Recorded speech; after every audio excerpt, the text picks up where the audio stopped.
And finally,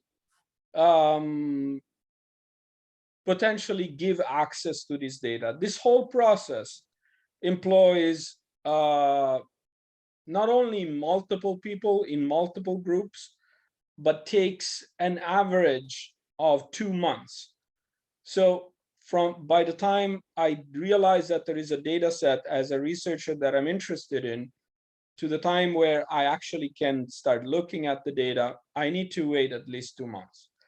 In this specific case, there are better situations, but there is nothing that comes closer to what would be desirable, meaning if not immediate access, at least a much shorter time to be able to utilize this data. And what blockchain does is making all these criteria and all these review step and decision-making steps instantaneous. Now, this is not at all a simple task. There is a reason why accessing data is so complex, and that includes regulatory constraints, ethical constraints. It includes institutional policies regarding who should be looking at this data. And so multiple initiatives are ongoing to try to represent permission parameters in a machine readable fashion that is both comprehensive, but at the same time executable through smart contracts. These are efforts that are already in a fairly advanced stages, especially those led by the Global Alliance for Genomics and Health, with which we are also involved, and those that have been carried out at the Broad Institute here in Boston. The intent is the same. For reference, I would advise you to look at the publication that describes one of these examples, the Adam archetype, which was developed mostly by McGill in Canada. All these efforts have the same concept and the same type of goal: develop a schema that is computable, in which the data owner can specify all his access criteria for his own data. And on the other hand, somebody asking to access his data can quickly compute these criteria to see if these data are available or if they're not. And at the very least, know in real time whether he might have access or not. So this is a positive note regarding how blockchain is helping increasing the circulation of health data, because just the reduction in access time to these data, and just the ability of knowing immediately if you can or cannot access a given data asset would be a tremendous increase in efficiency in data circulation. And again, these initiatives are all pretty close to start realizing this type of frameworks. In our Kraken project, we have identified all the required criteria for a researcher to access a data set. There is a level of simplification, which is when the data are accessed for research and within research projects, then of course there is less of a constraint. So in a way, the permissioning gets easier within research context, but this is definitely achievable now. Of course, it gets a bit more complicated in other type of scenarios, such as data marketplaces, which we're going to review in a minute. The other main utilization of blockchain in healthcare systems, healthcare data system, really comes alive when it is integrated with distributed computation systems. Again, this is a new paradigm that in Web3 ecosystem is becoming the de facto standard. So in a way, the marriage of distributed computations and blockchain is also becoming the norm, whether it's for federated learning, training artificial intelligence over distributed data sources, or for traditional research, traditional statistics. Typically, some level of privacy is implemented on top of the distributed computation system. Differential privacy is really having a moment in terms of what is published and what is studied and what is implemented. There is definitely a strong value of applying differential privacy over a distributed system. For those who are not familiar with this technology, differential privacy is a way of injecting different type of statistical noise inside a given data set, and from that injection, calculating the probability of re-identification compared to the initial data set that has not been treated with differential privacy. With that mathematical guaranteed, you can actually quantify the privacy risk over the distributed network. And things get interesting when the subject or the controller of the data can set that threshold on his own data or her own data. So the situation becomes potentially very interesting, because once you have that mathematic guaranteed of how much privacy you are actually giving away, you can do a couple of things. First of all, you can set the threshold up to a level that allows the data to be technically anonymous and therefore much more distributable than pseudonymous data. But of course, interesting questions are opened, meaning how much that threshold should be, or what is really the risk that I really want to take regarding my privacy exposure. These are both, deep questions that the regulators haven't yet addressed.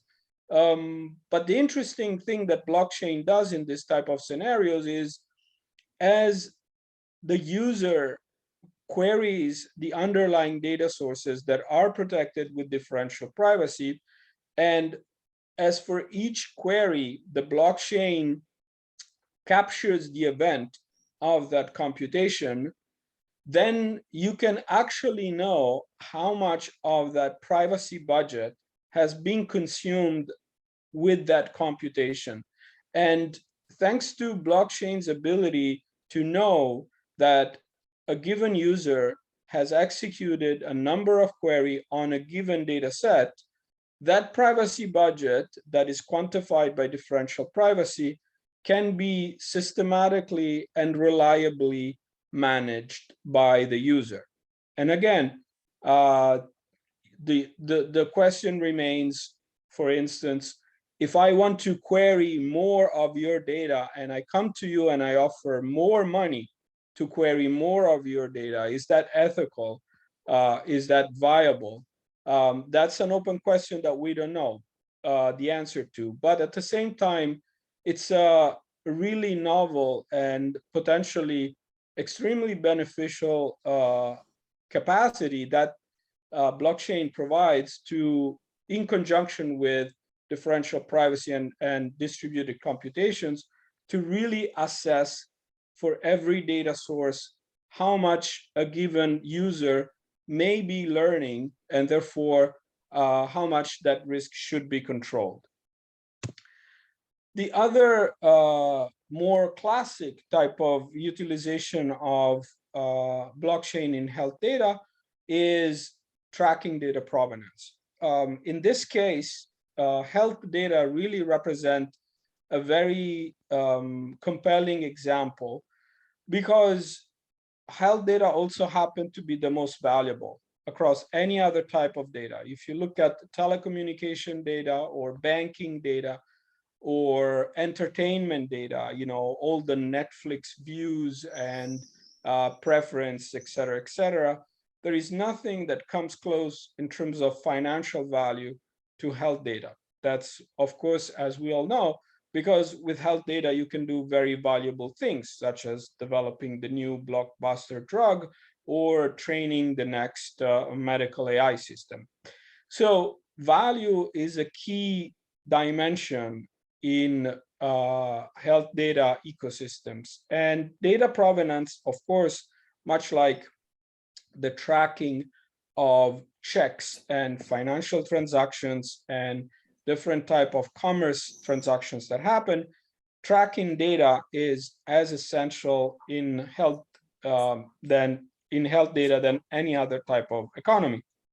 So blockchain really shines again here as a way of bringing transparency to the value chain.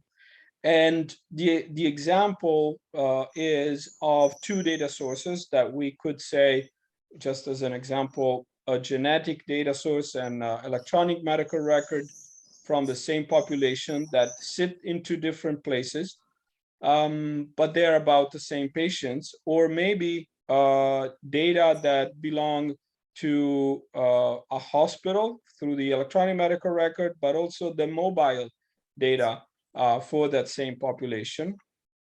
They have individual value, but they have even more value if these data are cross-linked or aggregated.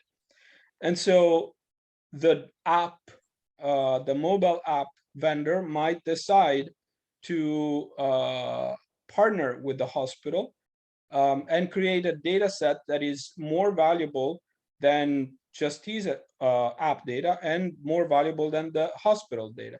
The resulting aggregated data set may be curated, cleaned up of spurious data, or in other ways improved with indexing or harmonization towards some standard terminology that makes the data even more usable.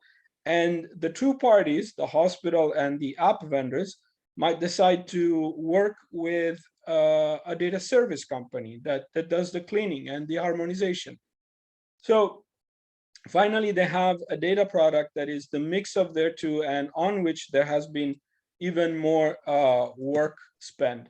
And when it comes to monetizing this data through blockchain, you can actually redistribute the value of this data to each of the parties that generated that value. Not only the subjects and the controllers of the data, but those who did the aggregation and those who did the creation, the curation. And again, this is made of two different components. Blockchain is key to track the status and the events that took place on a given data set at every step. Tokens or cryptocurrencies allow a much more flexible and efficient way of redistributing the value back to each of the users. From our Kraken project, an example, a live example of this concept is that of data unions. In that concept, in that project, we are leveraging an infrastructure that was developed by one of our partners, Streamer, who is very much a Web3 pioneer. And the concept of data union is very similar to what I just explained for institutions, but actually applies to individual data. So without even calling in the picture a hospital, the data union framework allows to aggregate data from multiple apps, say, or devices that are owned by individuals. The data union framework also includes the role of an administrator who is able to perceive an administration fee for the aggregation of the data, for the commercialization of the data. So once maybe a group of patients with a similar clinical condition have been contacted and have decided using the data union framework to share their data and created a data set that is valuable in a given marketplace, the administrator acts also not only as a data scout, but also as a representative or an agent of the data union, which using the streamer network can commercialize that set of aggregated individual data in the marketplace. We're testing this concept in the Kraken project, and we'll be definitely keeping you posted on the results, which will be published by the end of the year. So just to summarize, although the initial prediction that I showed at the very beginning was off in many ways, in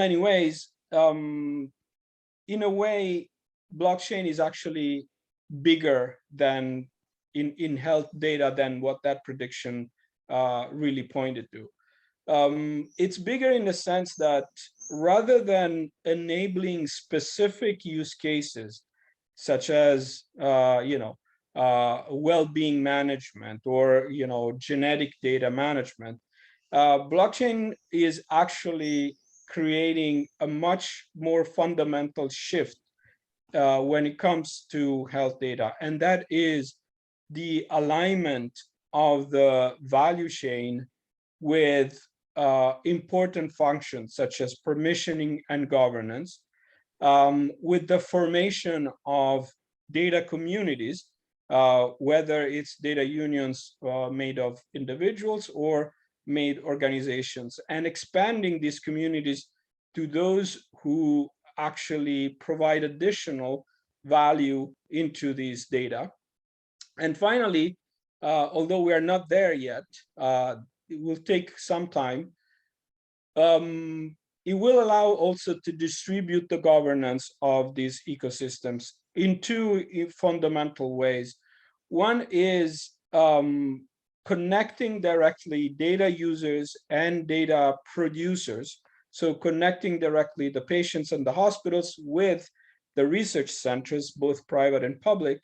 And therefore, by disintermediating this relationship between data users and data producers, actually make value creation more efficient.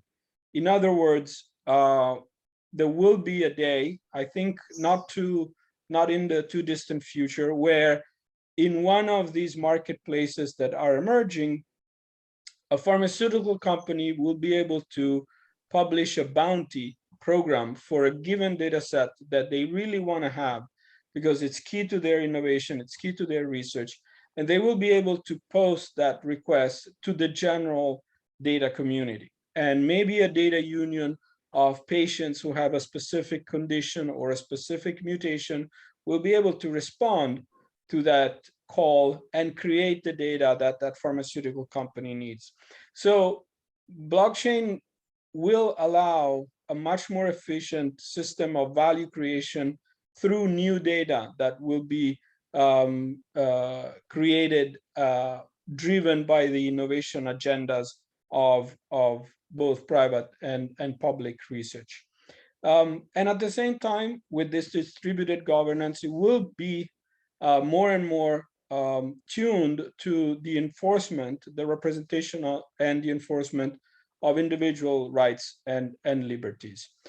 So on one side, that initial prediction was definitely off track in many ways, but I think the reality is actually better than what they predicted. And with this, I want to stop here and open for discussions, any question or comment that you have. We have some time, so please, let's open the discussion. Thank you. Thank you, Davide. That was very helpful. So let's open the discussion. See whether there are requests of precision or clarification or other points which seem interesting to raise.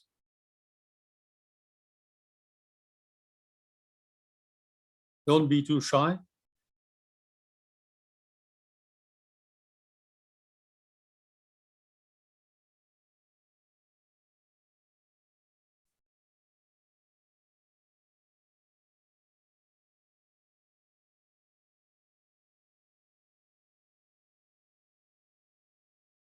Well, just to break the ice, I would suggest, Davide, that you add something on the tokenomics.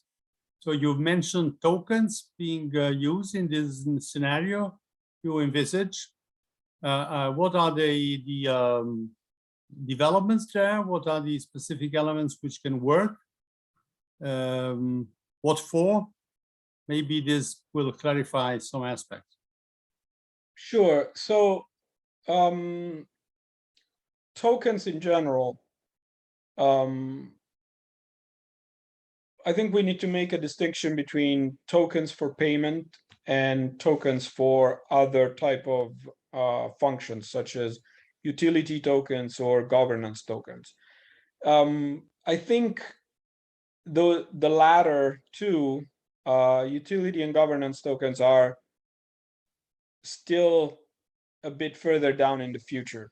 There is a lot that needs to be understood in terms of how self-governing communities can really function, how different political power within these communities can be assigned. There is always the risk of tokens that are not designed in a way that really separates the economic power within a community and the political power. So those who have the most valuable data or the most data end up being also the de facto powers in these communities, which of course has issues when you try not to disenfranchise patients, for instance. But there are many interesting dynamics that, again, they can be definitely designed in a way that makes things actually work, but it's still very emergent. What I think is interesting more in the near future is the ability of utilizing tokens for payments related to distributed computations. So the paradigm of pay for computation, it's interesting in multiple ways. First of all, tokens offer a much more flexible way of calculating values of microtransaction. So the example there is, if I have to calculate a linear statistics between two variables in a data set, without knowing anything of the value of that computation for whoever is executing it, me as the data owner can say, well, it's a simple statistics. It just takes, 4 or 5 iterations on my data, and I'm gonna charge it for, X amount of dollars. Now, somebody comes and wants to train an AI algorithm, and that's, tens of thousands more, or hundreds of thousands more, the computations on my data. Well, cryptocurrencies allow you to have a much more fine-grained and efficient way of calculating these scales of value as related to the utilization of a CPU, for instance. So in that sense, the economic model is still very much to be decided, but the technicality of quantifying the computation and the price of that computation is much more simple if you utilize electronic tokens, which can be basically built inside the computation itself. The other reason why I think they're interested is that if you really want to create a distributed ecosystem where not only the data owners, but also those who provide value-added services to the data can be much more easily rewarded. There are many ways in which you can activate incentivizing mechanisms inside these ecosystems. For instance, I might have a data set that is potentially interesting, but very poor quality. And I don't have much money to invest, or I don't want to invest too much money in this data set to have it cleaned up and potentially put up on a marketplace.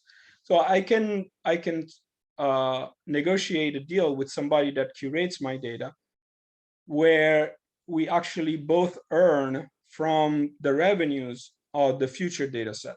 So this data service provider can invest on my data asset without having immediate payment from it, but becoming an investor with his labor into my data assets. And then, thanks to cryptocurrencies, it's going to be much easier for me to split the revenues of my data asset with those who performed the curation. So just by having electronic wallets, all these type of different arrangement and economic relationships become much more easy to implement compared to traditional fiat currencies.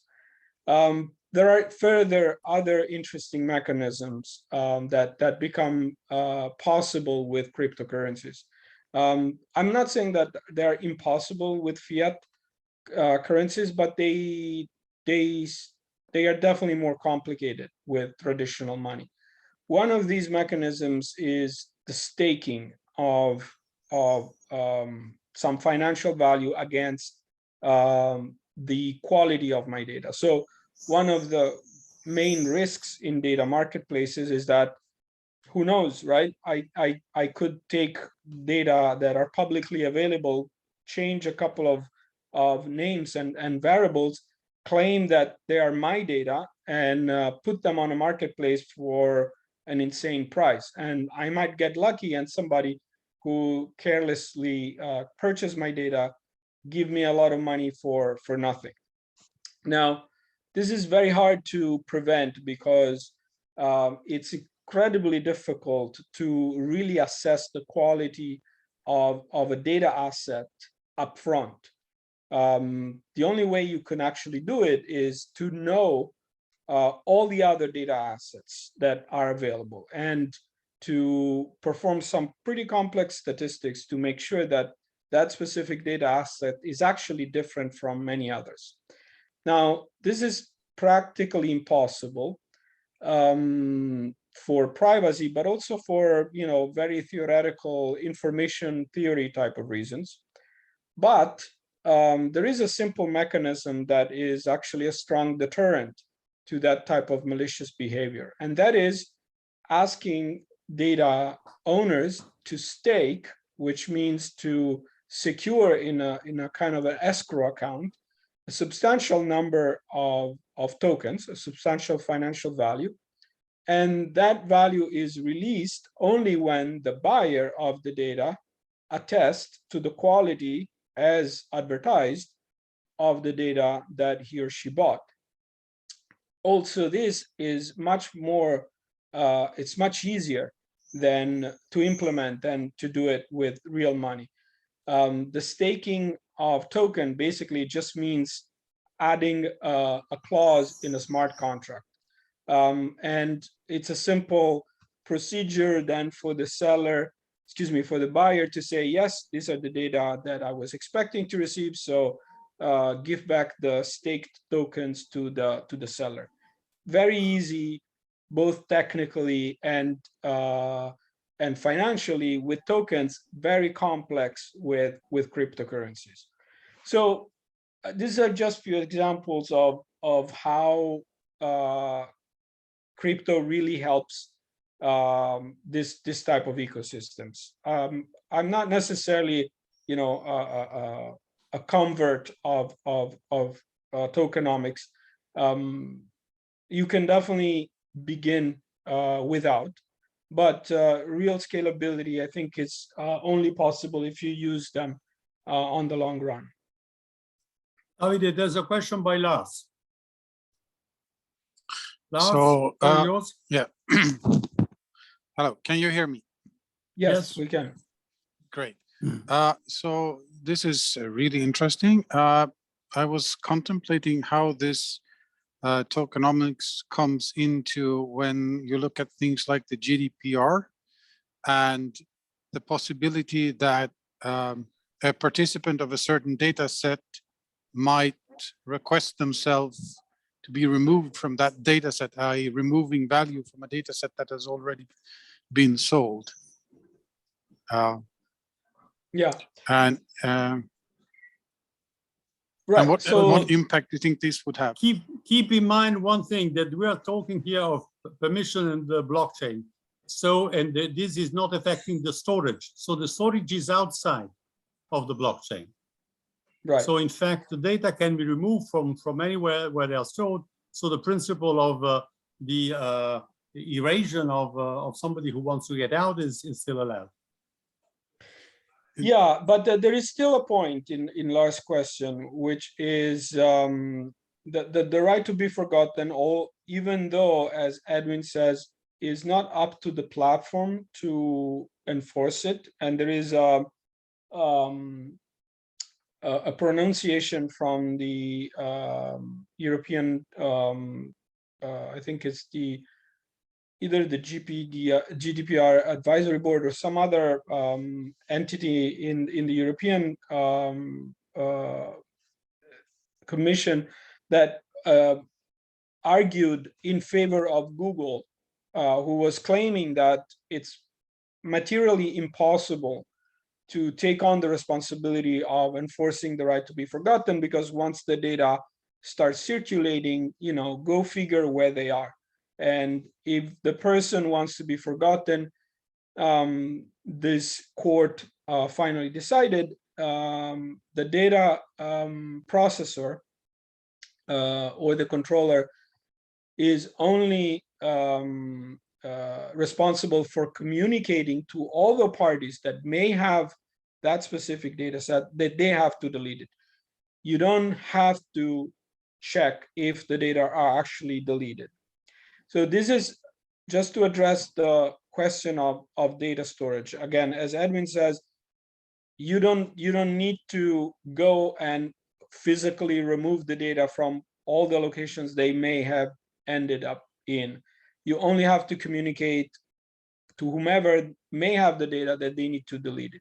But your question includes another point, which is if, regardless of the storage, I have engaged in a transaction with my data, I know where my data are, and I want to stop that transaction, then on this, actually, the GDPR has very specific contingencies, meaning legal contracts, commercial agreements are typically not overruled by the right to be forgotten.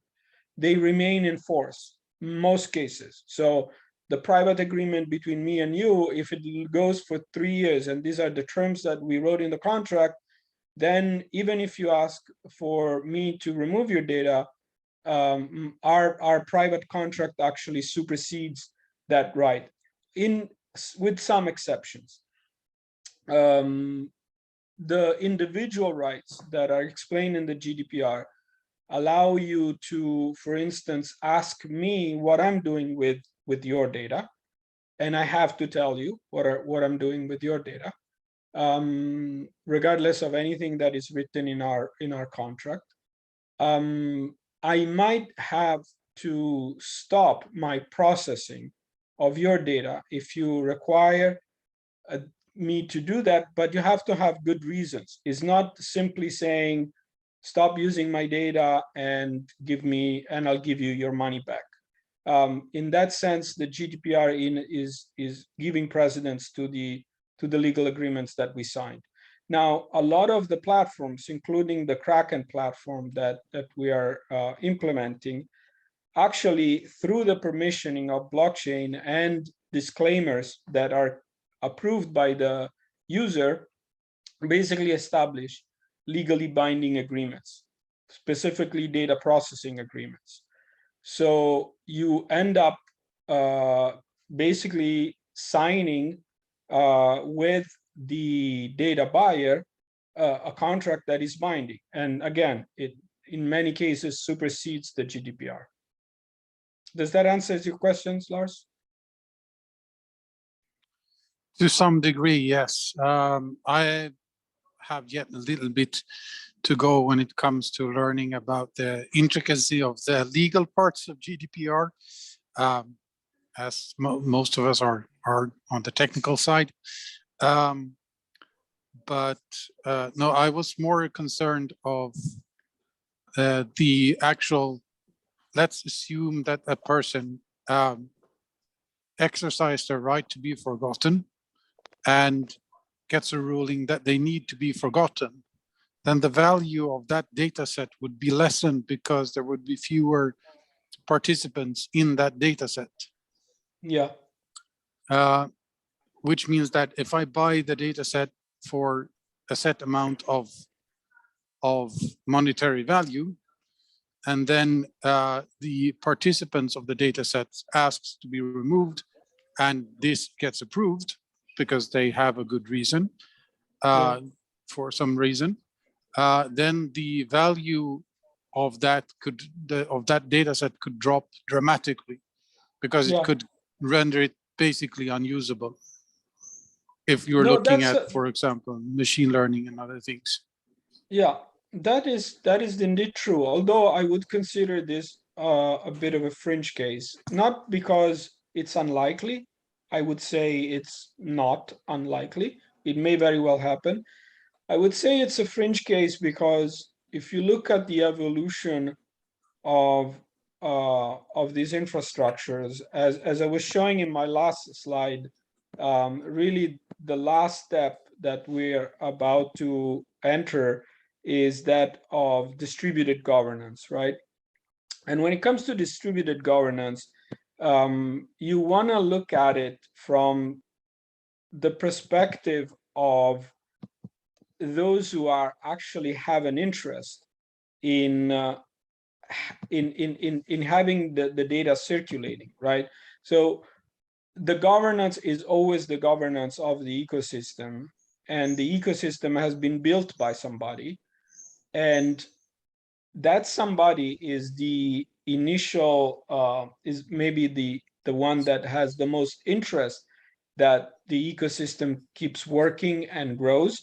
But in order to do that, that organization or person must align the interest of those who actually enter the ecosystem later and act in the ecosystem. So in other words, if I build a platform that is a data marketplace, I want other people to come and see value in that data marketplace so that they share their data, much like it happens in any kind of web economy, right?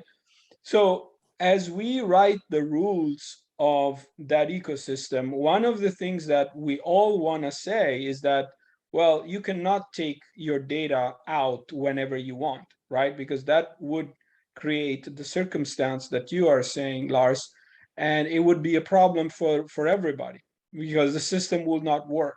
So when you look at how different models of governance will evolve, my guess is that they will all include clauses and rules that stabilizes this type of situations by adding layers of control, layers of checks and constraints, so that you can keep generating value. And then, yes, maybe there will be, or I would say, surely there will be the case where somebody wants to take valuable data outside of the ecosystem, and therefore reducing the overall value. But that is the interesting challenge and challenges of these self-governing systems. There is also the opposite, right? Which I referred to earlier. If I am I don't know, Karolinska Institute, I have so many excellent, rich, valuable data. When I enter one of these marketplaces, if governance is related to the value that I bring in, then I become the de facto dictator of that ecosystem. So again, lots of complex, interesting questions. And we'll have to see how these initial decentralized models actually work. As far as I know, in health data, there is no real example yet of one of these experiments at scale.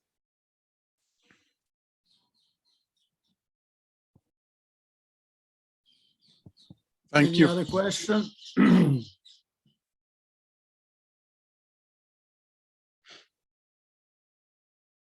We still have a few minutes. Edwin, Yes. I might have one comment on the latest exchange of ideas I just heard, and it's about, and there's a question to both, the trends we are seeing at the national and international level when it comes to the creation of a health data exchange ecosystem. I'm thinking of the recently proposed regulation for European health data space. And I was taking the Italian example of the fascicolo sanitario elettronico, the electronic health record system we should use. And it seems like the trend is like we somehow centralize and facilitate the exchange of data just for the sake of public interest in a way, and not much specifically said on the direct interest of the individual. First, in the European health data space, we have the main objectives of allowing the individual to control and access to their own health data, but the idea is automating the whole thing without really involving the data subject, the data owner, in the terminology we use it so far, in deciding how to use the data for what purpose, but mostly focusing on accessing and making the data available either for care or for the own interest of the data subject. Now, what I'm thinking is the whole blockchain decentralized data governance structure in healthcare, it's based on the predicament that each single individual, so patients or citizen, will be able and interested in managing its own data in some way, beside the data stewardship services that may arise in the meantime. And also in the predicament, we can identify decently a value for each data piece or for a whole bunch of data pieces. Now, I know the market is not real mature yet, but I can see that even in the public space, the trend to centralization and aggregation and availability of data, it's there. Less important is this kind of direct involvement of patient and citizen in the data usage perspective. So I was wondering how the trends we have been talking about today in blockchain are compatible with some, let's say, different views or objection toward the idea that the individual citizen or patient can actually control the data or say something meaningful about its usage and about the value, the economic value of data, which is difficult maybe to identify, and how instead the blockchain could be used in a context where the point is really making it accessible just for care, and all other kind of economic perspectives are left a bit beside in this context. So I just wanted to make a comment and see whether there's an opinion about these trends at the European level in particular. Well, I think you raise an interesting point. There is all the movement now for the definition of health data spaces that they're called, the European health data spaces. And this must be seen. I think that the interesting element that David has brought on today is the fact that in parallel, the development of blockchains for having marketplaces with specific offering of data for specific needs for industry and so on is something that can proceed competingly. So I think that these are good reasons to think that after all, we need to go back to what was the draft report we had prepared initially last year and completed with these further elements. So asking Davide to write a few pages of appendix to this, which take into account these new developments related to the burgeoning starting of marketplaces for health data. And on the other side, see what are the developments in the European health data space and what will be the general picture, which will be clearer at the end of this, see how things can work, what will be the general ecosystem. If I may go back a moment to sharing.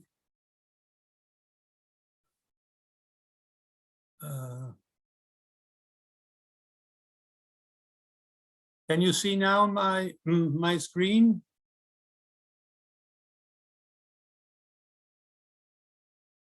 Yes, the Yes, whole we can. screen.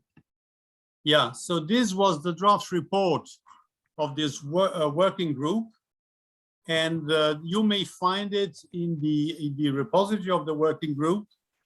And this is something which probably makes sense to work upon completing these two elements. The public space, which is developing into the framework of the European health data space, and the development of marketplaces for health data, which is the new element growing out of the increase in utilization of blockchains. And I think that with this, we can come to a final report and discuss it, concluding the activity of our working groups in this form in the next session. This is my suggestion, on which I was talking already, the introduction, which was done in another room. There was this complication today that we had two separate rooms. So the elements were not completely aligned, and some people were waiting in another room, and then we could join.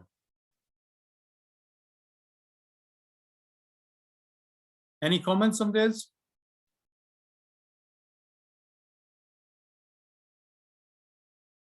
Well, so should I assume that the silence means a silent agreement? So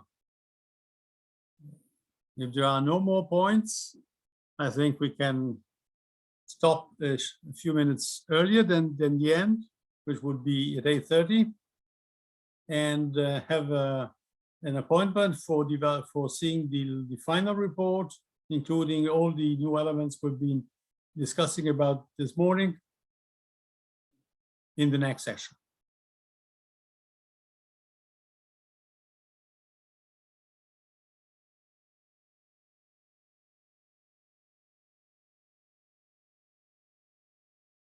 Okay, then.